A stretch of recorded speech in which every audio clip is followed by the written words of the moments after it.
오늘 우리에게 허락하신 하나님의 말씀을 다 함께 찾으시겠습니다. 하나님 말씀은 신약성경 마태복음 21장 말씀을 함께 보십니다.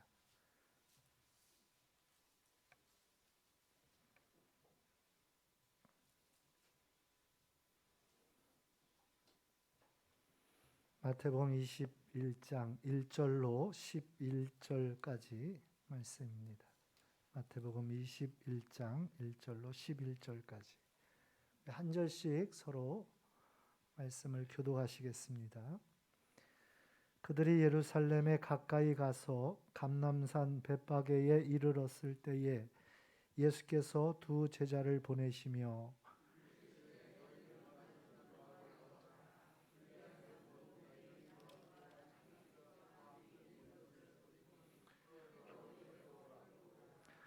만일 누가 무슨 말을 하거든 주가 쓰시겠다 하라 그리하면 즉시 보내리라 하시니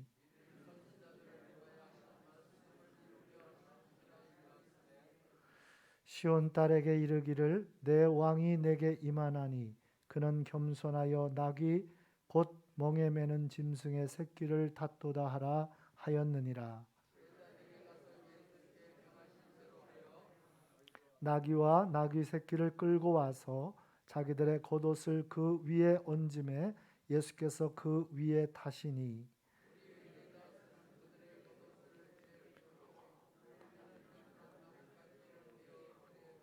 앞에서 가고 뒤에서 따르는 무리가 소리 높여 이르되 호산나 다윗의 자손이여 찬송하리로다. 주의 이름으로 오시는 이여 가장 높은 곳에서 호산나 하더라.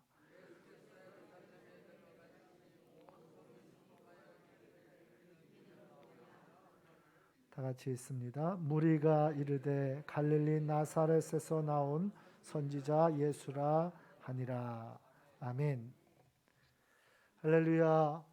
우리 옆에 계신 분들과 서로 축복하며 인사 나누겠습니다. 사랑합니다. 축복합니다. 은혜 받읍시다. 우리 서로 인사 나누겠습니다.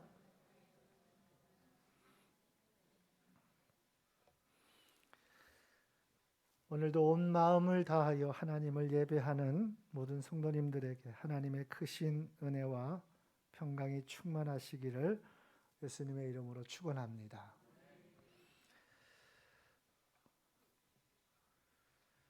오늘은 예수님의 예루살렘을 입성하심을 예수님 예루살렘 입성하심을 기념하는 종려주일입니다. 할렐루야. 저를 보세요. 오늘은 무슨 주일이라고요? 네, 종려주일입니다. 또 종려주일은 고난주일이라고도 부릅니다. 예수님께서 예루살렘을 입성하신 그 주일을 우리가 입성하심을 기념하며 종려주일로 지키고, 그리고 이제 월요일부터 토요일까지 한 주간 동안 고난주간으로 교회력에서는 지키게 됩니다.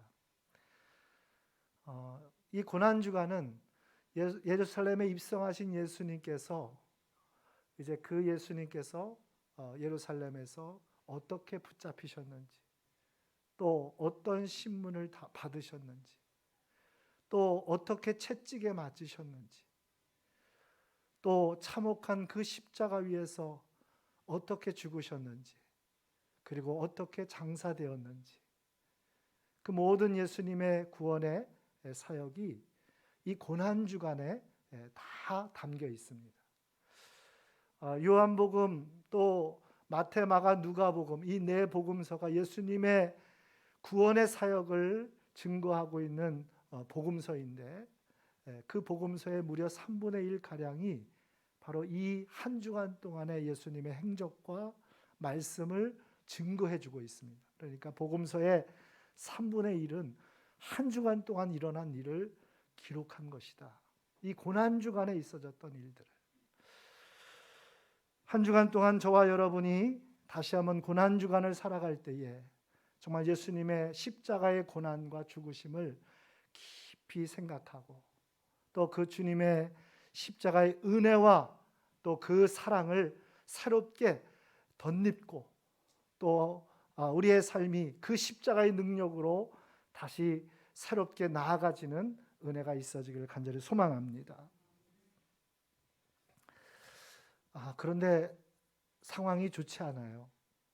한 주간 동안 우리가 십자가의 말씀과 기도에 집중하면서 십자가의 그 죽으신 주님을 우리가 묵상하며 살아가려고 우리가 하는데 그 상황이 좋지 않다는 것은 너무나 꽃이 아름답게 펴가지고 보이는 곳마다 다 아름다운 꽃이 만발해서 마음이 얼마나 설레는지 저도 꽃을 보면 마음이 설렙니다. 여러분 안 설레세요? 다 설레실 거예요. 그런데 그런 생각이 들었습니다. 여러분, 우리가 고난 없는 영광은 없으며 십자가 없는 부활은 없습니다. 믿으십니까? 이렇게 아름다운 꽃들이 피어날 수 있었던 것은 겨우내 그 혹독한 추위를 견디고 시린 바람을 지나서 오늘 그 모든 과정을 지나왔기에 이렇게 아름다운 꽃으로 피어나게 되어지는 줄로 믿습니다. 여러분, 우리의 신앙도 마찬가지예요.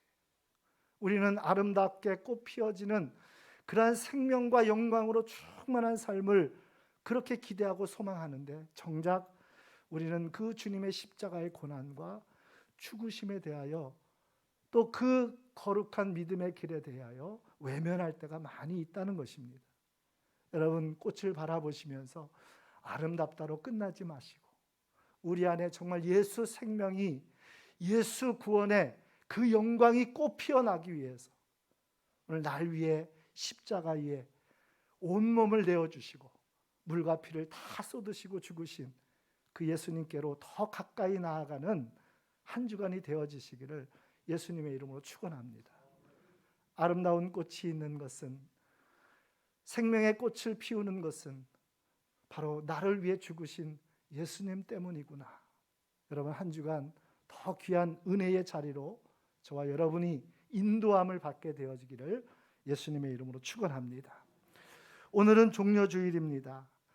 나귀를 타시고 예루살렘에 입성하신 예수님을 우리가 생각해 보면서 과연 그 사건이 우리에게 주는 의미가 무엇인지, 오늘 이 예루살렘에 입성하신 예수님의 말씀을 통하여 이 종려주일에 우리가 다시 한번 새롭게 결단하고 또 귀 기울여야 하는 하나님의 음성은 무엇인지 함께 말씀을 나누면서 은혜 받도록 하겠습니다. 예수님께서 십자가의 죽으심을 앞두시고 예루살렘으로 입성하시기 위해 감람산 벳바게라고 하는 곳에 도착하셨습니다. 감람산 벳바게라고 불려지는 이유는 이 벳바게라고 하는 마을이 감람산에 위치해 있기 때문에 그렇습니다. 예루살렘 동편에는 높은 감람산이 있습니다. 저는 2015년 우리 중원교회를 부임해서 와서 2014년에 부임해서 와서 2015년에 처음 이스라엘 성지 순례를 하게 되었습니다. 그때의 그 기억이 아직도 잊혀지지 않을 만큼 너무나 생생하게 그 예루살렘의 모습이 또 동편 감람산의 모습이 지금 제 머릿속에 기억되고 있습니다. 그러니까 오늘 이 말씀을 읽으면서도 제 마음은 지금 저 예루살렘에 가 있는 것 같아요. 그 모습이 막 그려지는 것 같아요. 우리 성도님들도 꼭 기회가 되시면 성지순례를 꼭 한번 하셨으면 좋겠다 하는 마음이 있어요. 아멘이 별로 안 나오시는 거 보니까 이제 곧 우리 해외로 가는 그 비행기도 많이 증편이 되고 곧 이 코로나가 엔데믹 상황이 올 것 같습니다. 그러니까 여러분 기대하시고 또 기도하시면 길도 열리게 되어질 줄로 믿습니다. 저는 지금도 예루살렘 그 감람산 그 모습이 잊혀지지가 않아요. 거기를 차를 타고 물론 올라갔지만 그 올라간 그곳에서 이제 걸어서 내려오는 거예요. 그러니까 그 감람산의 모습이 그대로 보여지는 거죠. 예수님이 승천하셨다라고 일컬어지는 그 승천의 자리에 세워진 승천기념교회도 아직도 생생하고요. 또 예수님이 예루살렘에 내려오시면서 뜨거운 눈물을 흘리셨던 그 자리에 세워진 눈물교회도 아직도 기억이 생생합니다. 또 예수님이 십자가의 고난을 앞에 두시고 겟세마네에서 밤새도록 정말 땀방울이 떨어지는 땀방울이 핏방울처럼 기도하셨던 그 겟세마네 그 기도의 자리에 세워진 만국교회도 아직도 기억이 생생해요.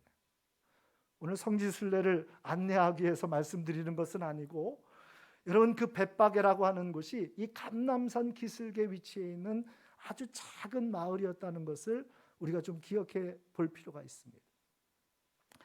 예수님은 그 벳바게에서 2명의 제자를 보내십니다. 맞은편 마을로 가면 오늘 그곳에 메인 나귀와 나귀 새끼가 함께 있는 것을 보게 될 것이다.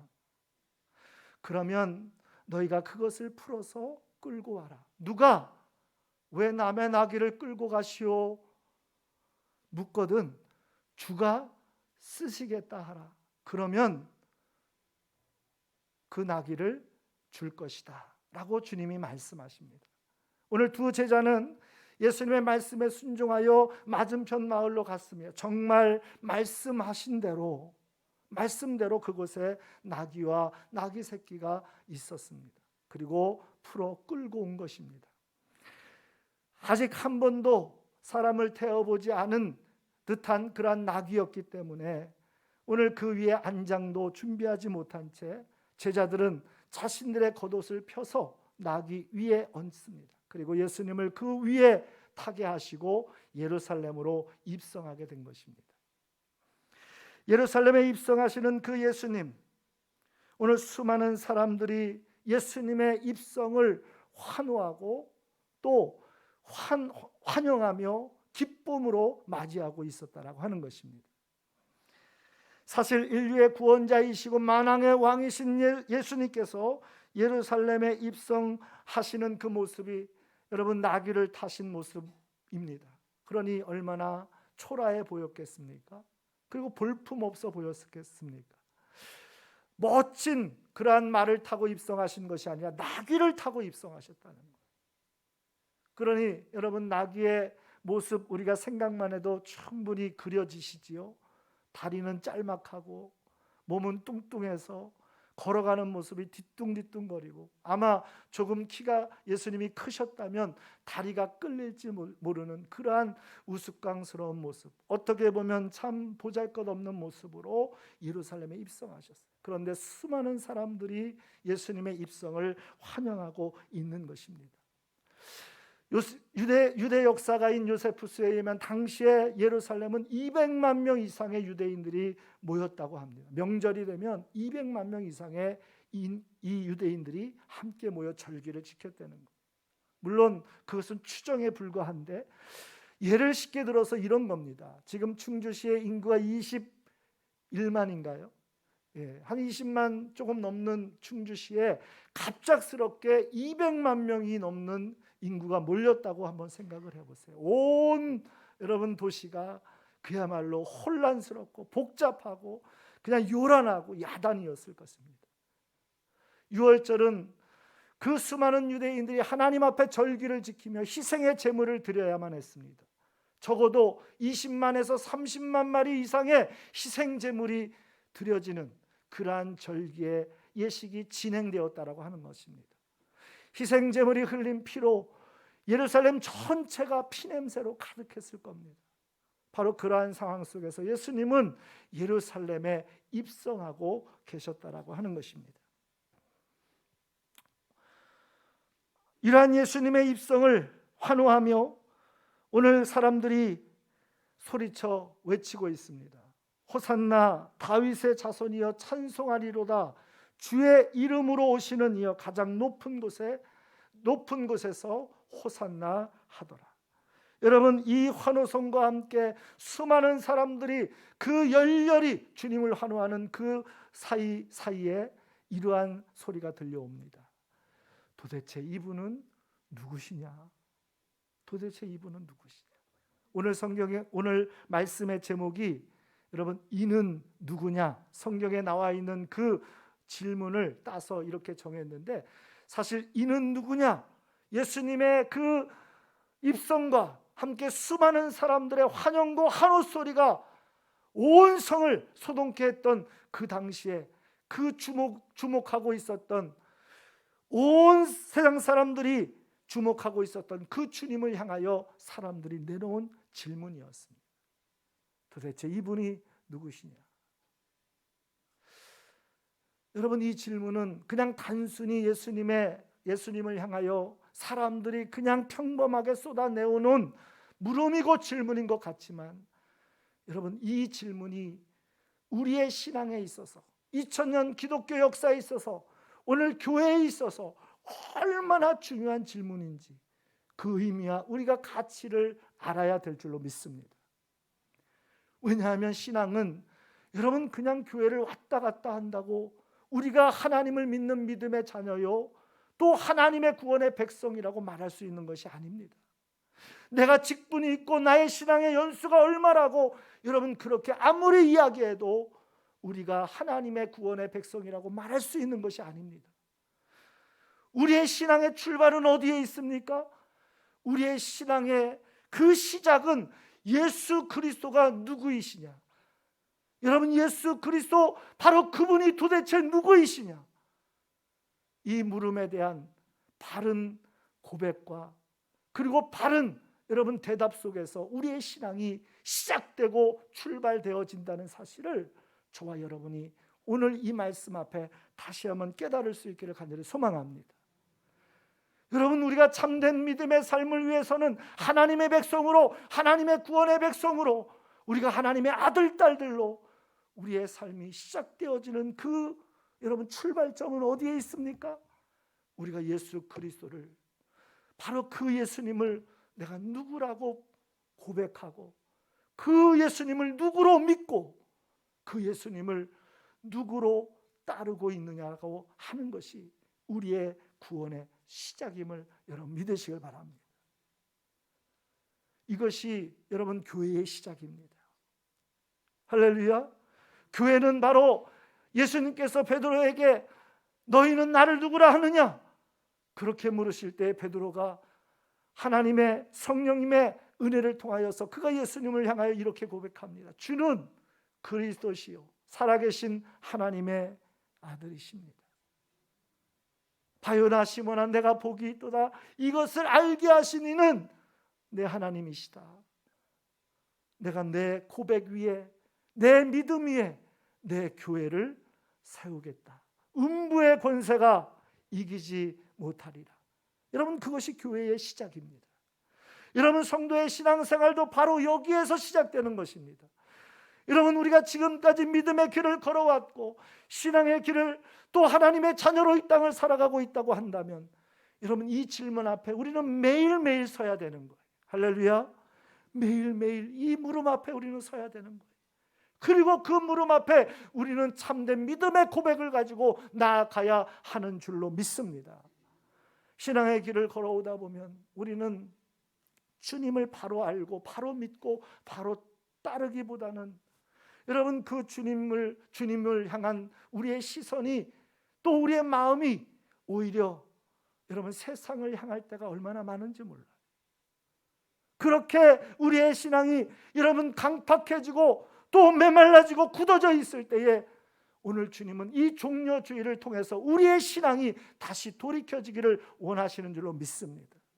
나귀를 타시고 보잘것없는 모습, 초라한 그 모습으로 예루살렘에 입성하셨던 그 주님이 오늘 여러분에게 다가오고 계시는 거예요. 이 종려주일에 또다시 여러분 앞에 주님이 말씀하고 계시는 거예요. 오늘 그 주님 앞에 여러분은 주님을 누구라고 말씀하고 또 고백하고 그렇게 주님을 믿고 따르시겠습니까? 오늘 그 주님을 향한 바른 신앙의 고백과 또 주님을 바로 믿고 깨달을 수 있는, 또 바르게 믿고 따를 수 있는 은혜가 저와 여러분에게 부어지기를 간절히 소망합니다. 이 종려주일은 그래서 우리에게 너무나도 중요한 주일입니다. 매년 우리가 종려주일을 맞이하지만 여러분, 똑같이 예루살렘에 입성하신 그 주님에 대한 말씀을 듣고 있지만, 여러분, 그 말씀이 오늘 우리에게 새롭게 들려져야 하는 것은 정말 나는 주님을 누구라고 고백하고 있습니다. 그 주님을 어떻게 믿고 따르고 있는지 우리의 마음속 깊이 다시 한번 돌아보아야 한다는 것입니다.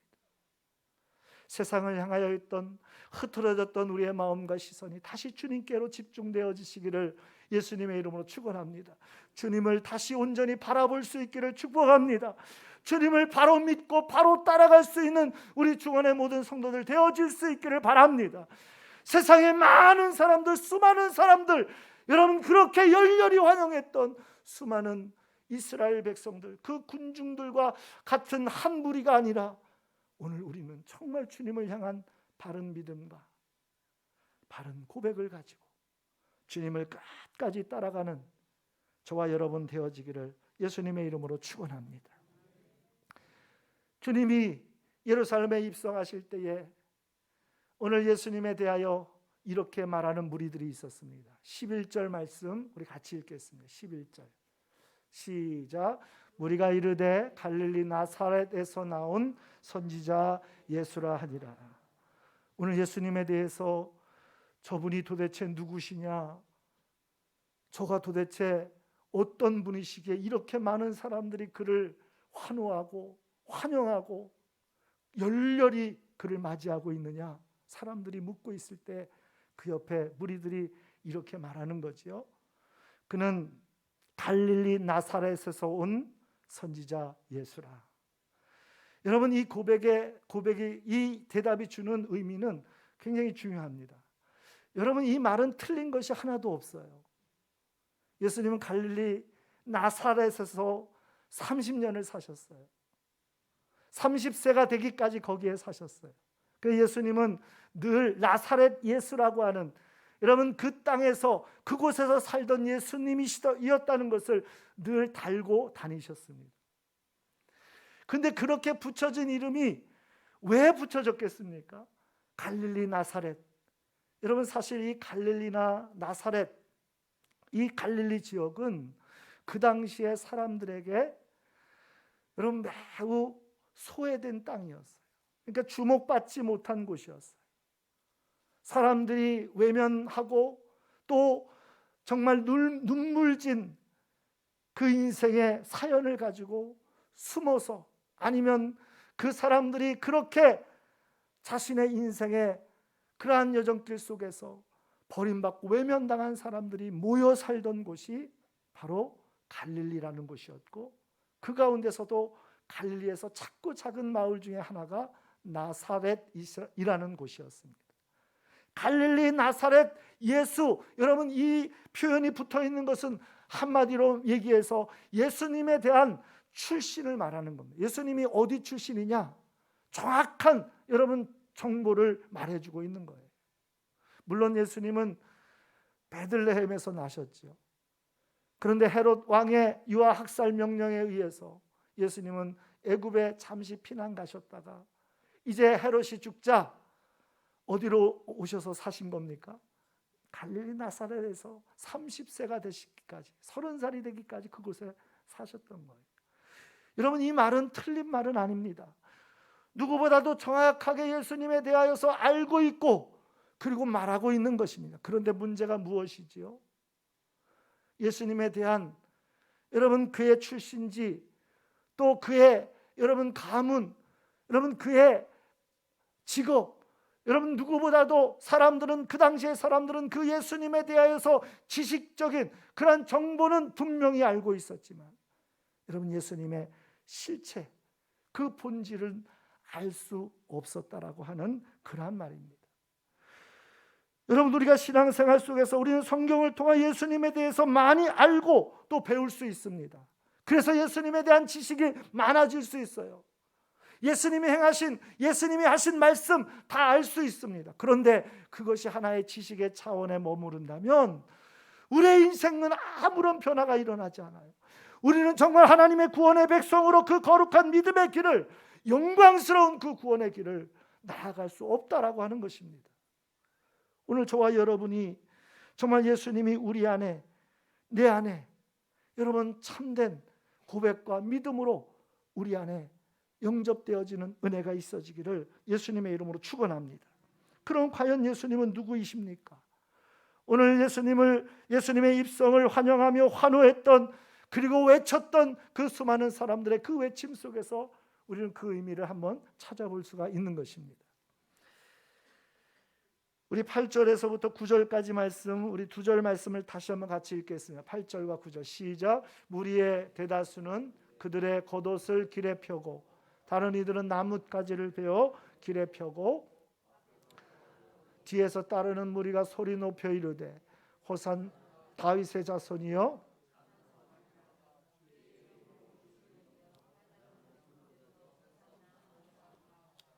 아멘. 할렐루야. 여러분, 예수님의 입성을 환영하며 외쳤던 그 환호는 어떤 것이었습니까? 호산나 다윗의 자손이여 찬송하리로다. 주의 이름으로 오시는 이여 가장 높은 곳에서 호산나 하더라. 여러분, 이 외침과 함께 그들이 지금 손에 들고 길에 펴고 있었던 것은 무엇이었습니까? 종려나무 가지였어요. 그래서 오늘 예수님의 입성을 기념하는 이 주일을 종려주일이라고 부르는 거예요. 종려나무 가지, 여러분 종려나무 가지가 어떤 건지 잘 모르시면 대추야자 나무 가지라고 생각을 하시면 됩니다. 그 가지를 흔드는 거예요. 성경에서 종려나무 가지는 특별한 의미가 있습니다. 이 종려나무 가지는 존경의 의미가 있고 승리의 의미가 있고 영광의 의미가 있습니다. 그래서 종려나무 가지를 흔드는, 여러분 그 흔드는 일이 언제 행해지느냐? 왕의 입성을, 또 왕의 행차를 환영할 때에 이 종려나무 가지를 흔드는 그러한 이 모습이 있습니다. 또 전쟁에서 승리한 개선장군의 그 승리를 환호할 때에 이 종려나무 가지를 흔드는 겁니다. 그러면 여러분, 우리는 분명하지요. 호산나 외쳤던 그들이 종려나무 가지를 길에 펴고 또 흔들면서 예수님을 맞이하는 것은 지금 예수님을 어떤 분으로 맞이하고 있는 것입니까? 왕으로 맞이하고 있는 거예요. 그렇죠? 왕으로 맞이하고, 우리를 구원할 왕으로 맞이하고 있는 것입니다. 그래서 오늘 저들은 종려나무 가지를 흔들며 이렇게 말하는 거예요. 호산나 다윗의 자손이여 찬송하리로다. 주의 이름으로 오시는 이여 가장 높은 곳에서 호산나 하더라. 우리를 구원하소서. 다윗과 같이 강력한 그러한 힘을 가진 왕이시여 우리를 구원하소서. 이렇게 외치고 있는 겁니다.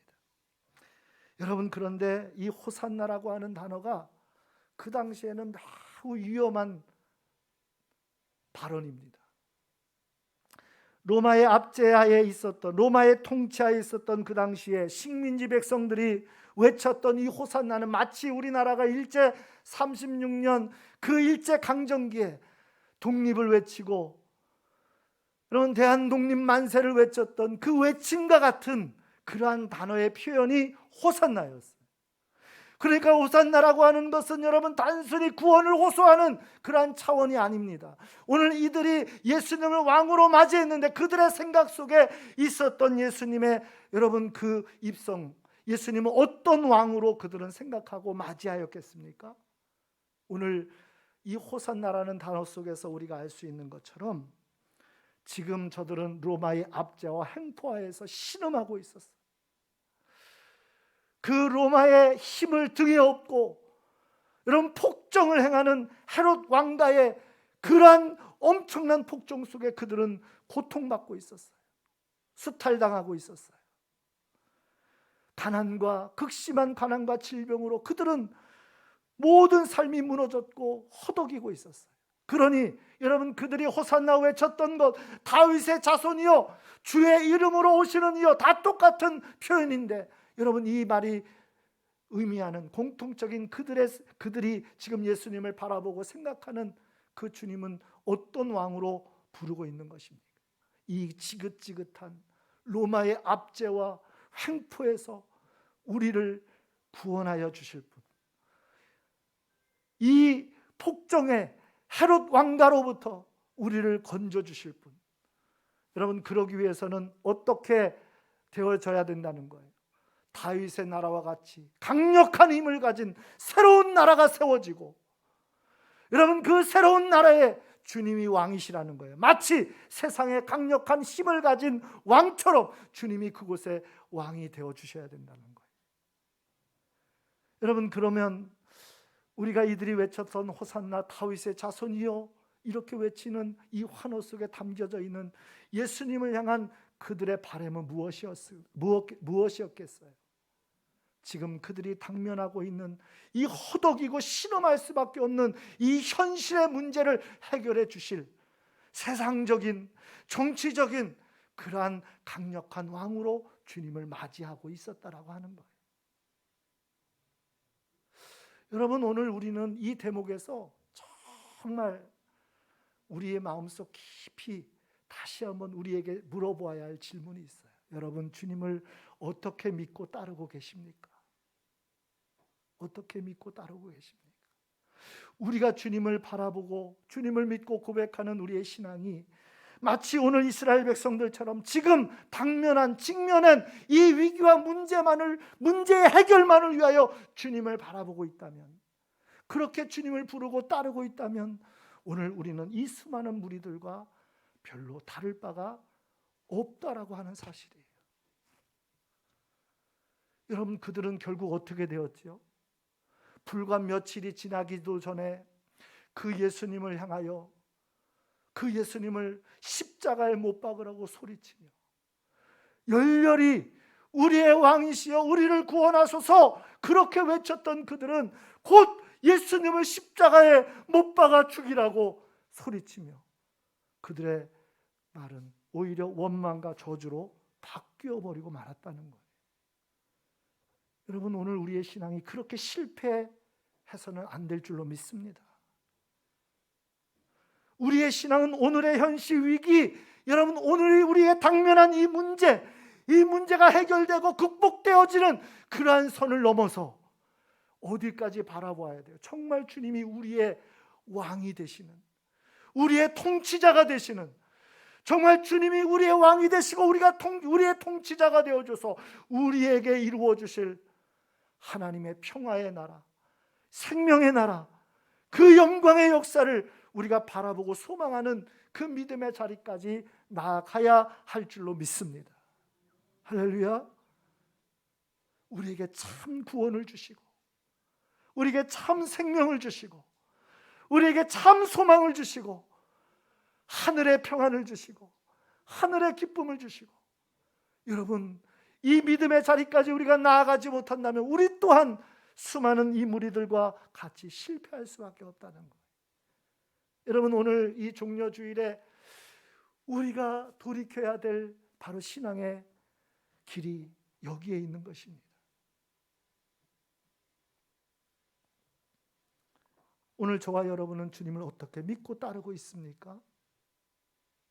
수많은 사람들이 호산나 주님을 향하여 외쳤던 것처럼 지금 나의 현실의 문제, 위기의 상황, 정말 무거운 그러한 인생의 문제들을 해결받기만을 바라고 계십니까? 여러분, 우리의 인생의 문제가 다 해결되어져도 거기는 소망이 없어요. 생명이 없어요. 주님이 내 인생의 참 주인 되시고, 주님만이 내 인생을 통치하시고 다스리시고, 그 주님이 우리를 주장하실 때에 우리는 세상에서 누릴 수 없는 평안을 맛보게 되어질 줄로 믿습니다. 세상에서 얻을 수 없는 영광을 여러분 힘있게 되어질 줄로 믿습니다. 오늘 저와 여러분이 그 거룩한 길을 순종하며 나아갈 수 있게 되어지기를 예수님의 이름으로 축원합니다. 예수님이 그 일을 위하여 나귀를 타고 입성하신 거예요. 여러분, 예수님은 말이 아니라 나귀를 타고 입성하셨어요. 오늘 나귀를 타고 입성하신 그 예수님을 구약의 선지자는 어떻게 예언했는지 여러분 한번 보시지요. 오늘 우리 함께 읽겠습니다. 5절 말씀 다 같이 읽습니다. 같이 읽습니다. 5절 시작. 시온 딸에게 이르기를 내 왕이 내게 임하나니 그는 겸손하여 나귀 곧 멍에 매는 짐승의 새끼를 탔도다 하라 하였느라. 우리의 왕이 되셔서, 만왕의 왕이 되셔서, 우리의 구원자가 되셔서 우리에게 영원한 생명을 주시고 참된 평안을 주시고 진정한 영광을 누리게 하시기 위해서 오늘 하나님이 예수 그리스도를 이 땅에 보내주셔서 이 땅에서 어떻게 그 일을 이루어 가실 것에 대해서 스가랴 선지자를 통하여 말씀하고 있습니다. 우리 가운데 왕이 임하시나니 그는 겸손하여 뭐를 타고 입성하신다고요? 나귀를 타고. 여러분, 그 나귀는 곧 어떤 짐승이라고 소개하고 있습니까? 멍에 매는 짐승. 여러분, 멍에 무거운 짐을 지고 그 짐을 지고 가는 짐승의 대명사가 나귀였다는 거예요. 그래서 하나님은 오늘 이 땅에 우리의 생명을 위하여 우리 가운데 보내신 그 예수님을 예루살렘에 입성하실 때에, 그 십자가의 죽음을 앞두시고 예루살렘에 입성하실 때에 나귀를 타고 입성하게 하신 겁니다. 우리의 무슨 어떤 짐을 지고 예수님이, 여러분, 우리의 죄와 사망의 모든 짐을 짊어지시고 예수님이 십자가 위에 죽으시기 위하여 지금 그 길을 가시는 것을 오늘 예루살렘에 나귀를 타고 입성하시는 예수님의 모습을 통하여 우리에게 증거해주고 또 보여주고 있는 줄로 믿습니다. 여러분, 예수님은 진정으로 우리의 인생의 모든 짐을 지시고 십자가 위에 우리를 위하여 대속의 죽음을 죽으시고 우리의 죄값을 다 지불하기 위하여 물과 피를 다 쏟으신 우리의 진정한 왕이심을 여러분 믿으시기를 바랍니다. 시편 68편 기자는 날마다 우리 짐을 지시는 주 곧 우리의 구원이신 하나님을 찬송하리로다. 여러분, 주님만이 우리의 짐을 대신 지시는 거예요. 죄의 짐, 사망의 짐, 어둠의 짐, 저주의 짐, 우리 인생의 근본적인 모든 고통의 짐을 지시고 예수님은 우리를 위하여 십자가 위에 못 박혀 피를 다 쏟으시고 죽으신 줄로 믿으시기를 바랍니다. 그 십자가의 피 흘림의 죽으심을 통하여 우리는 참 생명을 얻습니다. 참된 구원을 얻습니다. 영원한 자유와 승리를 얻습니다. 하나님의 나라의 그 영광과 소망을 얻게 되었습니다. 여러분, 오늘 저와 여러분이 이 종려주일에 다시 그 주님 앞에 서시기를 예수님의 이름으로 축원합니다. 우리의 마음이 오늘 그 주님을 다시 새롭게 바라볼 수 있는 은혜가 있어지기를 예수님의 이름으로 축원합니다. 그 주님만이 나의 모든 죄와 허물의 짐을 대신 짊어지시고 십자가 위에 피 흘려 죽으심만이 오늘 나의 생명이 되었고 나의 구원이 되었음을 다시 한번 고백하고 나아가는 저와 여러분 되어지시기를 예수님의 이름으로 축원합니다. 꽃들이 아름답게 피는 이 좋은 계절에 저와 여러분의 마음속에 십자가 지시고 물과 피를 다 쏟으신 정말 그 주님이 새롭게 임하는, 우리 안에 새롭게 통치하는 그러한 놀라운 은혜가 이 아름다운 계절에 그 은혜가 임하시기를 예수님의 이름으로 축원합니다. 기도하겠습니다. 거룩하신 하나님, 나귀를 타시고 예루살렘에 입성하신 오늘 그 주님 앞에 우리가 다시 섭니다. 수많은 사람들이 호산나 다윗의 자손이여 외쳤지만 하나님, 그들은 결국 주님을 십자가에 못 박으라고 원망하고 저주하며 소리쳤습니다. 우리가 그러한 실패자들이 되어지지 않기를 원합니다. 다시 주님을 바라보게 하시고 날 위해 십자가 위에 온몸을 대속의 제물로 내어주신, 물과 피를 다 쏟아주신 내 모든 죄와 허물을 씻으시고 우리의 모든 사망의 짐을 대신 지시고 대속하신 그 주님이 나의 구원자, 나의 생명이심을 다시 한번 고백하는 한 주가 되게 하여 주시옵소서. 예수 그리스도 십자가에 죽으신 그 주님의 은혜를 통하여 오늘 우리 안에, 우리의 삶에, 우리의 가정에 생명과 구원의 역사가 아름답게 꽃 피어나는 한 주간이 되게 하여 주시옵소서. 감사하며 축복하며 예수님의 이름으로 기도드리옵나이다. 아멘.